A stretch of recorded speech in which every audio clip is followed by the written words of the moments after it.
Hey, what's up everybody? It's Demo from NextEv, and welcome to our review on Disney Dreamlight Valley. Disney Dreamlight Valley is essentially Animal Crossing, but Disney and Pixar. From what I could learn, this game is in early access, but it's being sold at full price right now and will eventually become free to play. So, with that said, you can expect some bugs. The footage you'll be seeing here today, I've spent 8+ hours at least playing this game. I was originally making a Let's Play series of this, and then I realized after uploading episode 1, nobody likes Let's Plays on this channel apparently. So, more edited weekly content then instead of daily. I did only plan on making this gameplay maybe as like a one-off thing and just playing a little bit of it to try it out. And I was only doing that after I heard it had Animal Crossing influences. Then I kinda became a little bit addicted to this for the past few days of playing.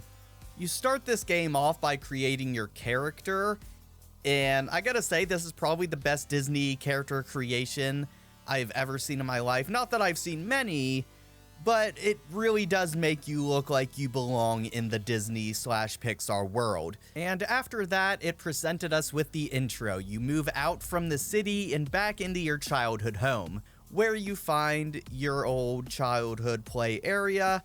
You end up passing out there and waking up in the Disney world, or Dreamlight Valley.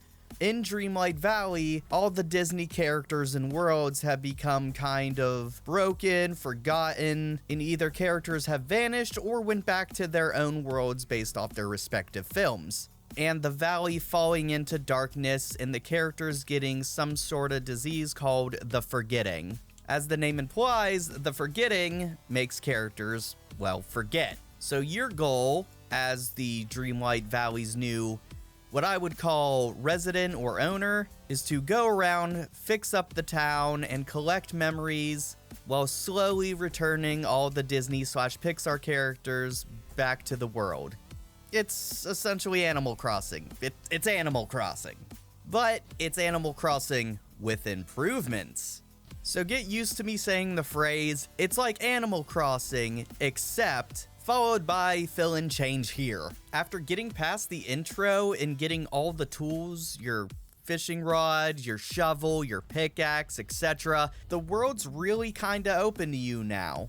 Well, mostly anyway. You still have to at least get 3 friends to level 5 in order to get new biomes. But more on that here in a bit. First, we gotta start off by doing some quests for Merlin, and those are the getting tools quest, really. Firsty, as you clear out your home by learning you can get rid of the dark roots in the area.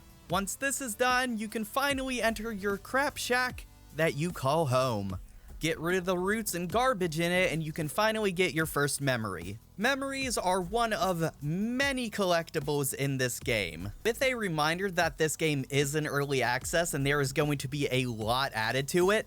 At launch, between memories, characters, crafting, critters, fish, foraging, ingredients, meals, gems, clothing, and furniture sets, there's about 2,348 total things to collect right now at launch. Now, if that doesn't fill up your many hours of time, the multitude of quests you get when you befriend somebody will. Now, continuing where we left off, once we clean our filthy home, we go out in order to find tools. If you want all the tools, you'll kinda have to befriend the first few characters. Mainly Goofy, who you can find in the lower area once you get a pickaxe and clear some rocks. So yes, your journey begins. Start clearing out vines, meeting characters, and collecting all the tools before you can advance. First tool I found behind my house was the watering can. Then after that, I went to my mailbox, and since this game has cross progression, I had to set up a cloud save account by going back to the main menu in order to get these items without them vanishing in case something goes wrong. So one annoying account set up later, I logged back in, I collected my mail, and I continued onward clearing the area. Eventually, I ran into Scrooge McDuck. After conning me into buying his NFTs, he told me to go find Goofy. Instead of doing that, I ran around more until I found the shovel. Then I met up with Merlin, who taught me how to use milestone points. It's like Nook Miles in Animal Crossing. except here it's called Dreamlight. You can get Dreamlight by doing basic stuff like upgrading houses, planting vegetables, harvesting the vegetables, making friends, etc. You'll end up using Dreamlight on the bigger dark vines in order to clear them out so you can unlock new biomes. After learning about Dreamlight, I ended up walking into Mickey's house, well, where I found Mickey. I talked to him, then cleared out his house, where I eventually stumbled upon the pickaxe. Once obtaining it, I ripped open a hole in time and space, destroying the reality and multiverse as we know it. No, I'm just kidding, I just made it daytime. Once I got the pickaxe, I was finally able to get all these rocks out of the way.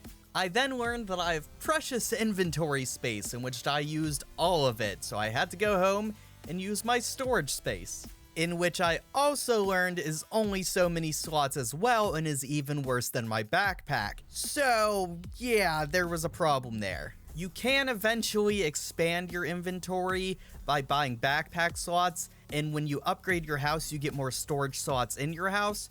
So that's nice, but it's gonna take a few hours for you to really get. There is so much to unlock in this game, and I even came across like a weird battle pass thing, which I thought was very out of place for this game, but eventually this game is going free to play, so they gotta make money somehow, so that's future microtransactions right there. Seeing as I finally got my pickaxe, I could mine my way down to the lower areas where I found a house, and inside, Goofy, who asked me to go out and find the fishing pole. So I went out, ran around, collected objects, cleaned up the environment until I broke the game. I still have no idea where this fishing rod thing is.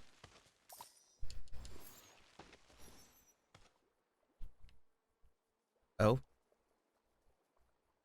I think I broke it. Uh-oh. Big uh-oh. One dragged out splash screen sequence later, we're back into the game. And now that we're back in, time has officially sank up to my console. So now, everything is in real time. So when it's daytime, it's daytime. When it's nighttime, it's nighttime. So just like Animal Crossing, all the Disney characters have their own sleeping schedule and eating schedule and playing schedule and so on and so forth. Eventually, I did find the fishing rod and gave it to Goofy, but it was broken. He repaired it and gave it back to me, so now I have my own fishing rod.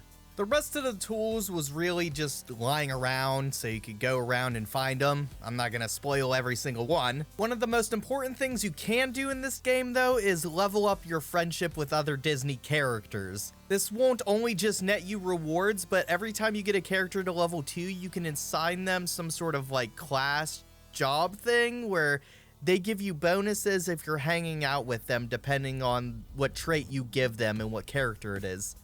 For this instance, I gave Mickey mining, so every time I leveled up my friendship with him, it's more and more likely that I'll find extra good mining materials every time I take him with me to go mining. I gave Goofy the friendship fishing trait, so every time I went fishing with Goofy, he'd throw me extra fish. I also upgraded Goofy's stall, so I'm able to buy and sell goods from him. Like Animal Crossing, you can upgrade buildings and place houses down. The improvement, though, is you don't have to wait an entire day. All of these buildings are instant. Thank God. I also eventually did the same thing for Scrooge McDuck's store, which is essentially the Nook Brothers store in Animal Crossing. It refreshes every day, you could go in, buy new items, but unlike Animal Crossing, there's a subsection of items that isn't in rotation where you can go directly to Scrooge to buy, like clothing and certain furniture. Now you might be thinking, well, that's just like spending Nook miles in the store to get something in Animal Crossing. Well, no, because you don't need any special thing. You just need your normal gold, or what this game calls star coins. And unlike Animal Crossing, this delivers instantly to your inventory. Through the process of making this video, it's been a few more days, and I'm not trying to sit here and tell you my entire 20-hour experience now so far, so I'm gonna do my best to wrap up this video the best I can. I've spent a considerable amount of time in Dreamlight Valley so far, between fishing, upgrading buildings, planting, mining, and doing other tasks. I've already went through and beat all 4 available realms. And those 4 realms seem to be just a start, as I ran through the entire castle and counted 29 doors total. So that's 29 realms that's going to be available in this game when it's done. Or so it seems anyway. I've already met most of the Disney characters you can meet so far in this version of the game. I've got a beautiful garden, I've upgraded Scrooge McDuck's store and the Ratatouille restaurant all the way. Dreamlight Valley definitely has enough content and early access to keep you hooked for a while and coming back day by day, just like me. If you're a Disney fan, this is a no-brainer. If you're an Animal Crossing fan, this is a no-brainer. This game is great, and that's why I give this game an 8 out of 10 in its early access state. Now, normally, this is where I would end the video, but I have a little bit of an announcement to make. I recently revamped my Patreon page, so if you want to go and help me out, that's patreon.com/nexevmedia. It would mean the world to me. I'm going to be posting behind the scenes footage there and early access to newer videos. Also, I hate to be that guy and do the YouTuber thing, but I got to. Please subscribe, like, comment, hit that bell, and all that jazz. I will talk to you guys later. Thank you so much for watching, and bye-bye.